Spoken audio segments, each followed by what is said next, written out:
Você tem medo de quê? Medo de avião? Medo de baratas? Medo de lugares fechados? Fobia é o tema central do nosso programa de hoje. Doutor Salviano, o que é fobia? O que é medo exatamente? O medo é uma sensação de que algo pode nos acontecer. O medo é diferente de fobia.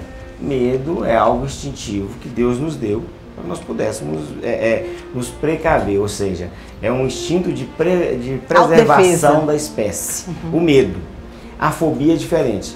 A fobia é um medo, porém é um medo exagerado e inconsciente. Por exemplo, a pessoa tem medo de uma barata.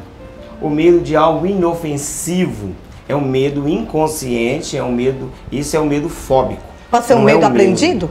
É isso? Pode ser um medo aprendido. Por exemplo, uma mãe tem medo de barata. Sim, faz aquele aquele escândalo quando vê uma barata. Sobe na cadeira. Sobe na cadeira, sobe na mesa.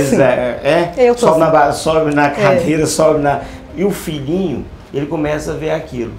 O que ele faz? Ele copia a mãe e registra no seu inconsciente que aquele bichinho é um monstro e na mente dele se agiganta mesmo como um monstro.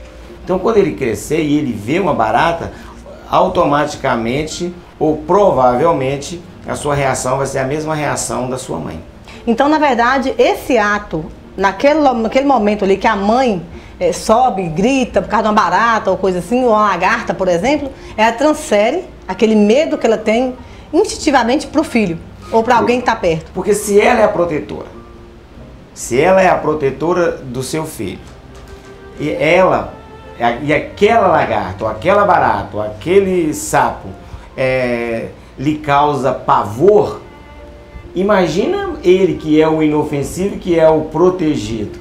É óbvio que para ele ainda vai ser mais ameaçador ainda. Então ele registra isso no seu inconsciente e quando crescer, toda vez que se der de cara com a barata, ou com a lagarta, ou com coisa do gênero, ele vai ter o mesmo pavor.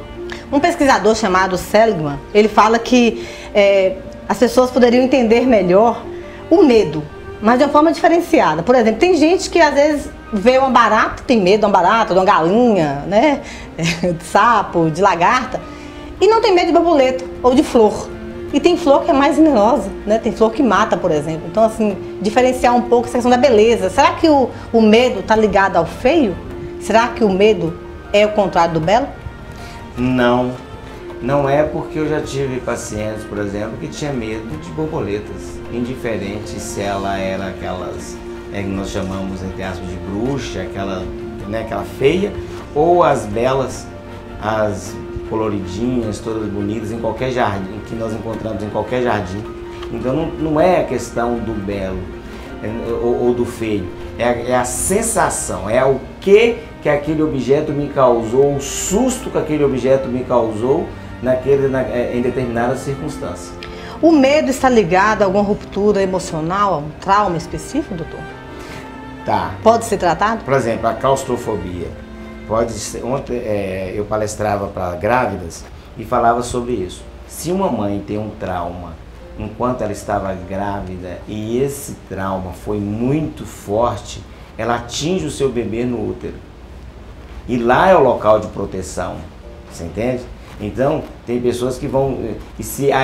Só que a mãe sofreu esse trauma e a criança lá no útero, ela se sentiu ameaçada naquele lugar fechado e escuro.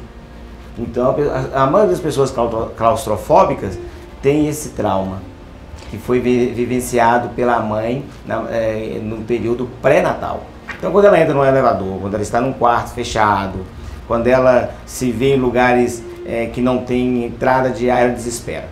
Ela acha que ela vai sofrer, que ela vai morrer, ela sente uma sensação de morte iminente, como se ela estivesse no útero, no mesmo momento que houve o trauma.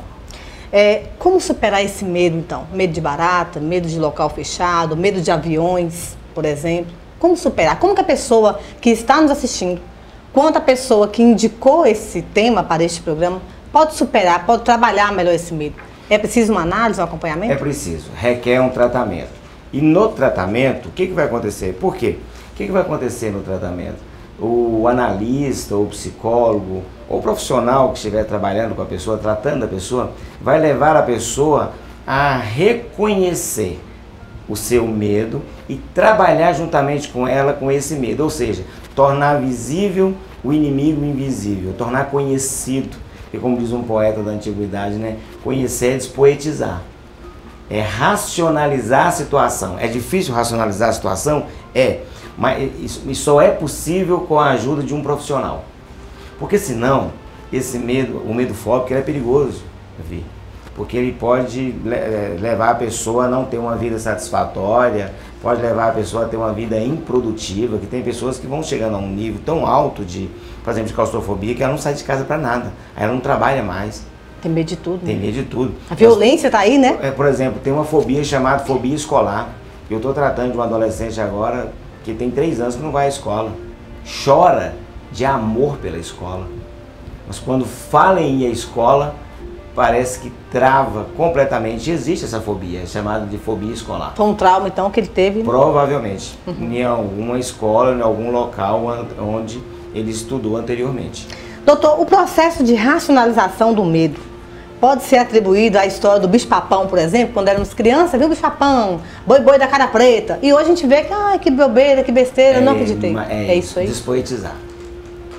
Porque é uma poesia, é um conto, e você acreditava naquele conto. E como acreditava? Não acreditava naquele conto. Você vê que a maioria não existe, pode ser, tem gente que fala assim, mas eu passei a ter medo de avião, foi agora.